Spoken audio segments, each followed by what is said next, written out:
Hey y'all. Y'all have to forgive me. I got distracted. I really did. Um so anyway, I was looking on my playlist and saw that I hadn't did anything under Bizarre Truths. So I thought I'd do that today. What y'all think? So I'm here minding my own business and I came to a part about the Great Famine. Now, is the Great Famine the same as the Depression? I don't know. So we're gonna see. Okay. So this is in the Book of Bizarre Truths, and it is page 527. The Great Famine. Okay.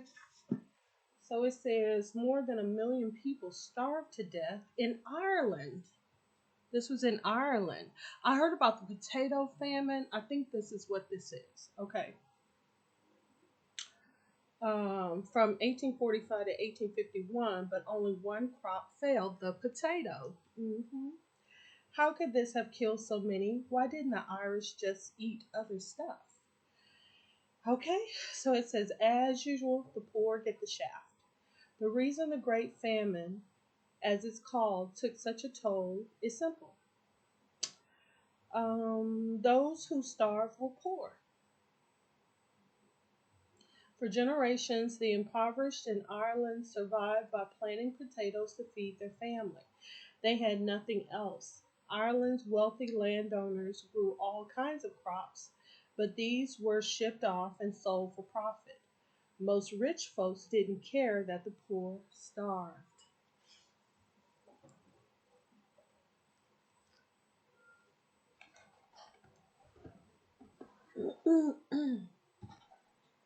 I was going to say something, but I'm not going to say it. I'm going to just keep reading. Okay? I'm going to just keep reading. How did things get so bad? Irish History 1 on 101. Okay? The Catholics and the Protestants didn't like each other,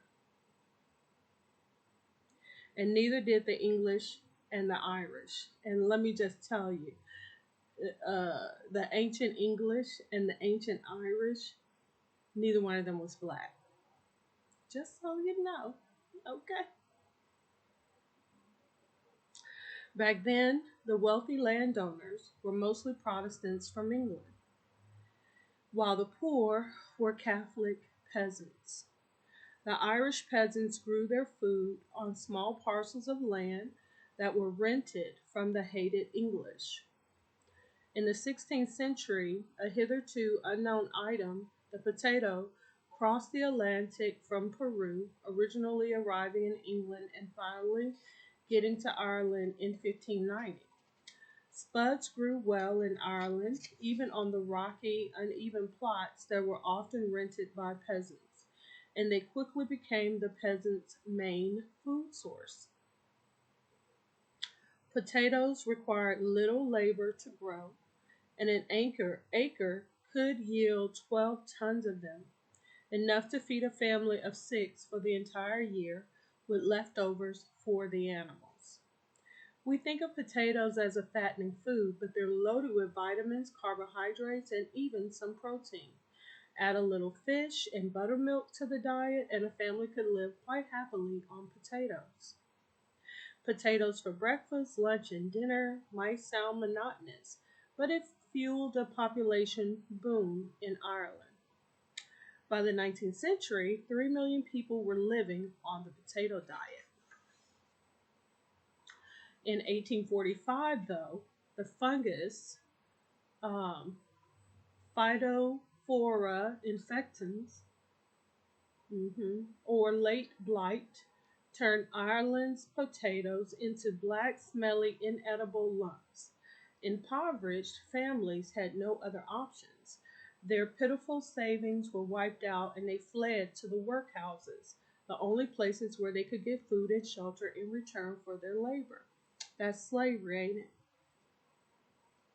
When the potato crop failed again the next year, and every year through 1849, people began dying in earnest, not just from starvation, but from scurvy and gangrene caused by a lack of vitamin C, typhus, dysentery, typhoid fever, and heart failure.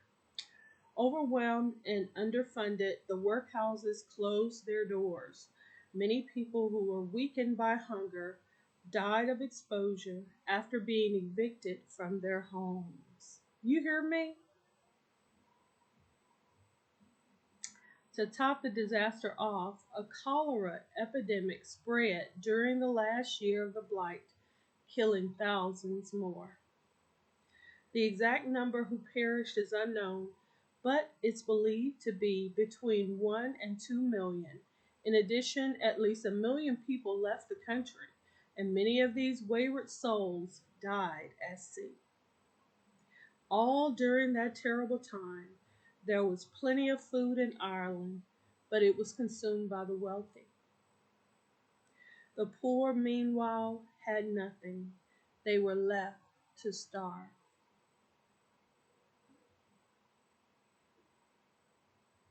Okay?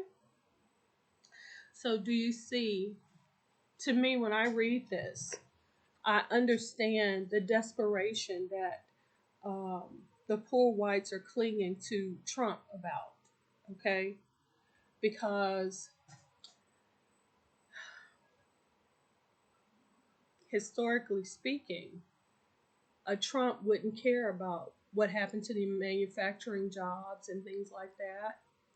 Also, when it comes to racism, if you understand that most white people hate other white people from other ethnic groups, so it's understandable that they would hate black people who don't even have the same skin, hair, thought process, or values or habits as them. You understand? White people among white people don't like each other. So,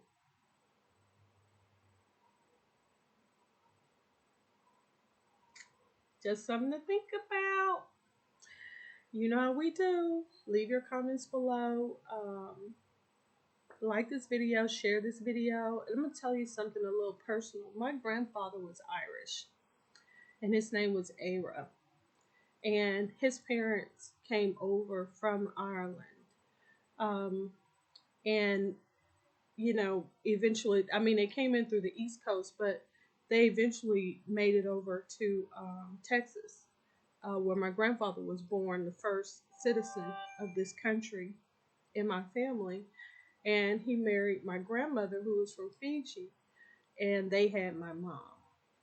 Okay? And the stories that my granddaddy told me about the English, and it's a wonder, most of the English males were pretty much wiped out in the wars. So, and that's not by happenstance. And also, the royal family that's on the throne in England, they're actually German. They're not British. Just so you know, look it up, Google it. Those of you who know what I'm talking about, leave it down in the comments. You can always message me via my Instagram or my Facebook pages.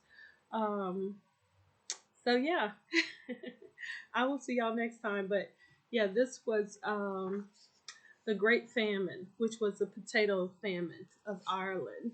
And that's pages 527 and 528, Bizarre Truths About Human Mysteries. Talk to y'all later.